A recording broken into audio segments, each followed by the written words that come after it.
নমস্কার, আশার কথা ইউটিউব চ্যানেলে আপনাকে স্বাগত। পশ্চিমবঙ্গ আশা ইউনিয়নের কিছু আপডেট খবর নিয়ে আপনাদের সামনে এলাম। তার আগে বলে দেব যে আপনারা যদি চ্যানেলটি নতুন হয়ে থাকেন তাহলে অবশ্যই চ্যানেলটিকে সাবস্ক্রাইব করবেন আর পাশে থাকা বেল আইকনটিকে প্রেস করে অল নোটিফিকেশান অন করে দেবেন, যাতে আমার দেওয়া ভিডিওর প্রথম আপনারা দেখতে পান।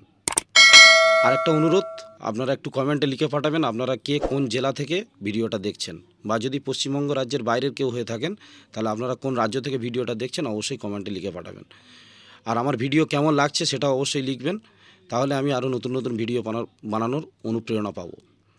যাই হোক, আজকের বিষয় আশা ইউনিয়নের কিছু আপডেট খবর আপনাদের দেওয়ার জন্য, যেখানে আশা নেত্রী ইসমাতারা খাতুন ব্লকে ব্লকে জেলায় জেলায় গিয়ে আশা ইউনিয়নের বার্তা পৌঁছে দিচ্ছেন এবং আশাদের পরবর্তীকালের আন্দোলনের রূপরেখা কী হবে সেই নিয়ে আলোচনা করেছেন। তো সেই ভিডিও আজকে ঘাটাল ব্লকে প্রায় 3 শতাধিক আশাকর্মীর সামনে তিনি যে বক্তব্য রেখেছেন এবং তাদের যে আন্দোলনের রূপরেখা সেই বিষয়টি আপনাদের সামনে তুলে ধরার চেষ্টা করছি। সবাই মনোযোগ সহকারে ভিডিওটি শেষ পর্যন্ত দেখবেন, এটাই অনুরোধ। এই এপ্রিল মানে হচ্ছে এপ্রিলটাও বয়কটের মধ্যে পড়ে যাচ্ছে, ফলে আপনাদের কাছেও আমরা এই আবেদনটা রাখছি, আপনারা এই আওয়াজটা তুলুন, এইটাই বলুন। আমরা যদি জমা দিয়েও থাকি, আমরা কিন্তু গোটা পশ্চিম বাংলারই অংশ। যদি অন্য কোনো জেলার টাকা আটকায়, এখানকারও সেই অস্থিরতাটা কিন্তু থাকবে, এটা বাস্তব। যে ব্লকে 5 জনের জমা পড়েনি, 250 জনের জমা পড়ে গেছে, সে ব্লকও টাকা পাবে না, বাকি 250 জনও টাকা পাবে না। এই যে বিষয়টা আছে, তার মানে টোটালটা একটা চেনে যখন আছে, আমাদের এই লড়াইটা দিতে কিন্তু অনেক সুবিধা। চাপ নিতে হবে, ভয় ভীতি আছে, আচ্ছা আমরাও তো আছি, আমরাও তো অন্তত কিছু পথ দেখাতে পারি, সেই ভরসাটা আপনাদেরকে রাখতে হবে।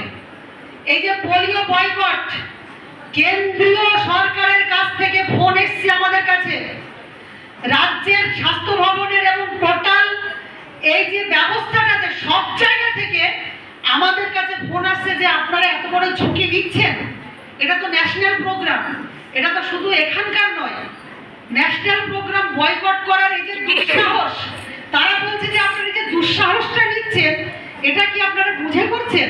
আপনাদের বিপদ হবে না তো? মানে তাদের উদ্বেগ এখানে যে আমাদের কোনো বিপদ হবে কিনা, আমরা আশাদেরকে বিপদে ফেলবো কিনা, সব চাকরি চলে যাবে কিনা। আমরা শুধু একটাই বলেছিলাম, গ্যারেন্টি দিয়ে আমরা বলছি এ রাজ্যের 70,000 আশাকর্মী শ্রমটা আপনার বাধ্যতামূলক। আপনি যদি শ্রমটা না দেন, তাতে কত কত ধরনের নির্যাতন আসে, কিন্তু আপনি স্বেচ্ছাকর্মী। স্বেচ্ছাকর্মী এর কনসেপশনটা কি? স্বেচ্ছাকর্মীর কনসেপশন হচ্ছে আপনি যতটুকু কাজ করবেন তার টাকা পাবেন, আপনি যদি কাজ না করেন আপনি পাবেন না। তার মানেই দাঁড়ায় যে আপনি যখন পারবেন আপনার সময় অনুযায়ী সংসার শরীর বাঁচিয়ে আপনার যে কাজটা করার কথা, একটা মা শিশুর পরিষেবা দেওয়া, সেই কাজটাই সাফিসিয়েন্ট, সেটা আপনার করার কথা। তাহলে এই কাজটা করতে গিয়ে আমি মনে করি যে কোনো একজন দক্ষ কর্মী